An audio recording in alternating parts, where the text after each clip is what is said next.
Il Natale rende tutti più buoni, anche i panettoni, speciali e tutti buonissimi, quelli che in questi giorni sono in gara Panetton, sfida solidale tra i migliori panettoni artigianali del Veneto. Nata come gara casalinga nella taverna di Daniele Gaudioso, medico e giornalista, è diventata nel tempo punto di riferimento per gourmand e veri appassionati. Le semifinali si sono svolte a Padova, alle Osterie Moderne, a San Bonifacio ai Tigli e al Perché di Roncade. La selezione dei migliori, assente solo Rovigo, è stata affidata ad una giuria tecnica composta da giornalisti, critici enogastronomici ed esperti del settore, che ha decretato, al termine di una maratona che prevedeva la selezione tra 12 panettoni per ogni città, i migliori 4 per ogni provincia. È stata dura per la giuria decidere quale fosse il miglior panettone. Devo dire che rispetto agli altri anni ho trovato un livello ancora superiore. Come vengono scelti questi panettoni? Ma il criterio è molto semplice, non devono contenere E471, vale a dire non devono contenere monodigliceridi degli acidi grassi.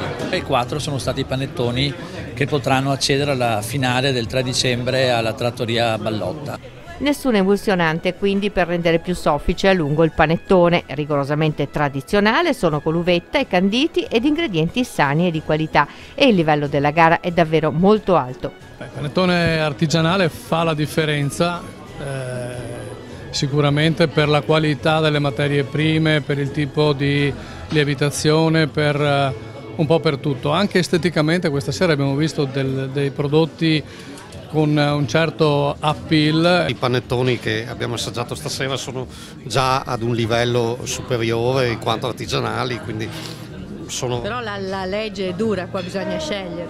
Beh, certo che poi bisogna scegliere, allora si valutano vari parametri, ma insomma c'è sempre un fatto soggettivo che conta molto. Beh, comunque sono tutti di grandissimo livello e siccome sappiamo quanto tempo ci vuole, quanta passione e quanta fatica ci vuole per fare il panettone, bisogna dire bravi veramente a tutti gli artigiani e a tutti i pasticceri. Sembra quasi di stare a Milano. Beh, forse stiamo meglio di Milano secondo me. Credo che come è stato per Rivoluzione Pizza, credo che sul panettone diamo filo da torcere a tante regioni italiane. Qualche consiglio per chi poi andrà ad acquistare i panettoni, siamo sotto Natale?